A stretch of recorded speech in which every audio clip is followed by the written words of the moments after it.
안녕하세요. 경제적 자유를 꿈꾸는 도혜입니다. 오늘은 초보 투자자가 시작하기 좋은 자산 배분 포트폴리오 중에 하나인 사계절 포트폴리오에 대해 알아보겠습니다. 사계절 포트폴리오에 앞서 사계절 포트폴리오의 아버지라 불리우는 레이 달리오라는 사람에 대해 먼저 알아보겠습니다. 레이 달리오는 세계 최대 헤지 펀드인 브리지워터의 창립자입니다. 2021년 3월 기준 한화로 약 162조 원의 자금을 운영하고 있는 거대한 헤지펀드의 수장입니다. 그런 그의 투자 지혜를 알아보기 위해 토니 로빈스라는 사람이 인터뷰를 진행했는데요. 왼쪽 아래 사진에서 왼쪽이 토니 로빈스이고 오른쪽이 레이 달리오입니다. 인터뷰 과정에서 레이 달리오는 사계절 포트폴리오에 대해 언급했고 이는 토니 로빈스의 저서 머니라는 책에서 자세하게 소개되었습니다. 참고로 토니 로빈스의 저서 머니라는 책에는 레이 달리오 외에 많은 투자 거물급들의 이야기가 나오니 한번 읽어보시길 추천드립니다. 이 책에서 레이 달리오는 어떤 경제학자도 미래를 예측할 수 없기 때문에 모든 경제 상황에 대비할 수 있도록 자산을 분배해야 한다고 주장했습니다. 레이 달리오는 미래 경제 상황을 예측할 수는 없지만 어떤 경제 상황도 사계절로 설명할 수 있다고 했습니다. 사계절이란 경제 성장과 인플레이션의 상승과 하락으로 나눈 네 가지 경제 상황을 의미합니다.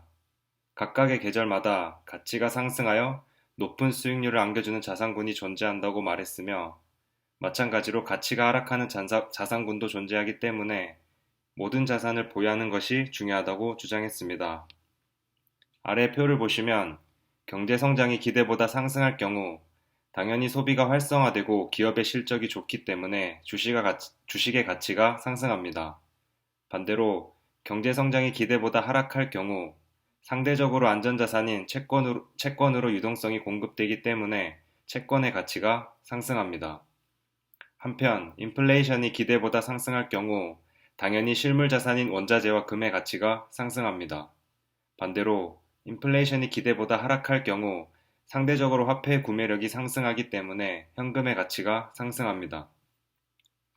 물론 실제로는 더 다양한 자산군이 존재하지만 이번 사계절 포트폴리오를 구성하는 데에는 주식, 채권, 원자재, 금 정도의 자산군만 알면 되기 때문에 간소화해서 소개했습니다. 그렇다면 어떤 자산군을 얼마만큼 보유해야 하는가 하는 문제가 남았습니다.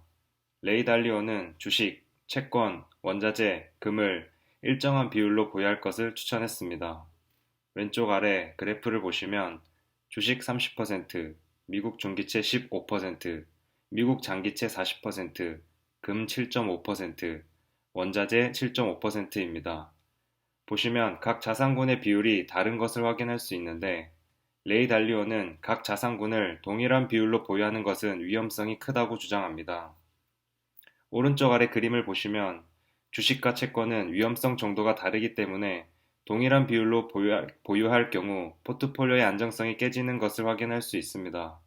그렇기 때문에 모든 자산군을 동일한 비율로 보유하는 것이 아니라 리스크 분산을 하는 것이 사계절 포트폴리오의 핵심인 것을 알 수 있습니다. 이제 각 자산군을 얼마만큼 보유해야 하는지 알았으니 실전으로 들어가 보겠습니다. 제가 소개해드릴 포트폴리오 구현은 하나의 예시일 뿐이며 충분히 다른 상품으로 교체가 가능하다는 것을 전제로 설명을 들어주시면 감사하겠습니다. 저는 모든 자산군을 미국에 상장된 ETF로 보유하는 것으로 포트폴리오를 구현했습니다.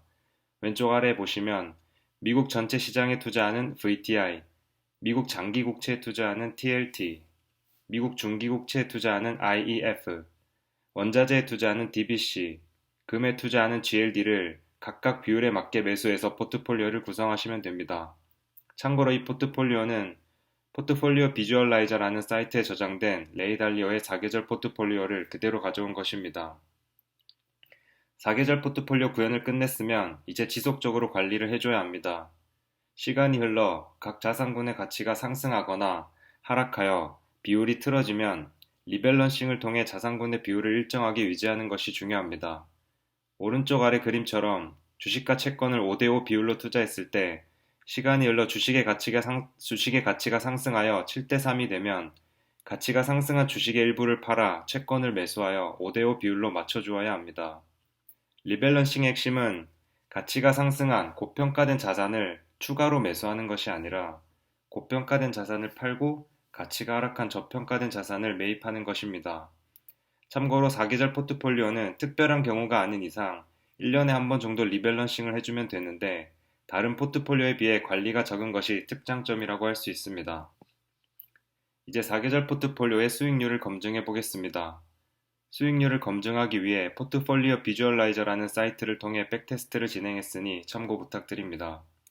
백테스트는 초기 자본 10만 달러, 하나로 약 1억 원이 조금 넘는 금액으로 시작했고 ETF를 통해 들어오는 분배금은 전액 재투자로 설정했습니다. 앞서 설명한 것처럼 연단위 리밸런싱을 진행했고 별도의 추가 납입금 없이 백테스트를 수행했습니다. 백테스트 결과인 왼쪽 아래 그래프를 보시면 파란색 그래프가 사계절 포트폴리오이고 빨간색 그래프가 주식 100%에 투자했을 때의 포트폴리오입니다. 편의상 전자를 P1, 후자를 P2라 칭하겠습니다. P1은 앞서 설명한 ETF를 그대로 매수하여 포트폴리오를 구성했고 P2는 VTI ETF만 구매했습니다. 백테스트는 2007년 12월부터 현재인 2021년 9월까지 진행했습니다. 우측의 백테스트 결과 지표를 보시면 최종 수익은 P1이 31만 2,520달러, P2가 44만 243달러로 P2의 수익률이 40%더 좋습니다. 연평균 수익률은 P1이 8.08%, P2가 10.63%로 P2의 수익률이 2.5%가량 더 높습니다. 표준 편차는 P1이 7.37%, P2가 15.84%로 P2의 편차가 2배가량 더 높습니다. 한 해 최고 수익률은 P1이 18.28%, P2가 33.45%로 P2의 수익률이 2배가량 더 높습니다. 여기까지만 보면 사계절 포트폴리오보다 주식 100%에 투자하는 게 더 유리하다고 생각하실 수 있는데 중요한 것은 그 다음 지표입니다. 한 해 최악의 수익률을 보시면 P1이 마이너스 3.25%, P2가 마이너스 36.98%로 P1이 압도적으로 방어를 잘했습니다. 여러분이 만약 1억 원의 금액을 투자했다면 P1의 경우 한 해 최대 300만 원 가량의 금액을 손실받겠지만 P2의 경우 약 3,700만 원 가량의 금액을 손실받습니다. 한 해가 아니라 시점을 기준으로 하면 상황은 더 심각합니다. P1의 경우 마이너스 11.98%로 최대 1,200만 원 가량의 금액을 손실받겠지만 P2의 경우 마이너스 50.84%로 최대 5천만 원 이상의 금액을 손실받습니다. 이런 변동성을 견딜 수 있다 하시는 분들은 P1보다 40% 높은 최종 수익률을 얻을 수 있지만 대부분의 투자자들은 높은 변동성을 견디지 못하고 포트폴리오를 손절하기 때문에 P2의 최종 수익률을 맛보지 못할 확률이 매우 높습니다. 이러한 결과로 우리는 사계절 포트폴리오의 장단점에 대해 알 수 있습니다.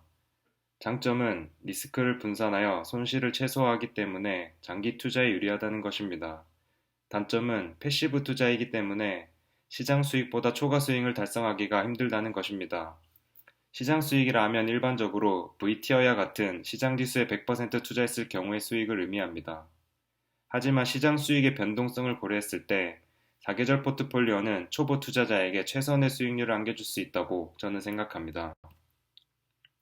지금까지 내용을 요약해 보겠습니다. 세상 그 어떤 투자자도 미래 경제 상황을 예측할 수 없다. 그렇기 때문에 모든 상황에 대비할 수 있도록 자산 분배를 하자.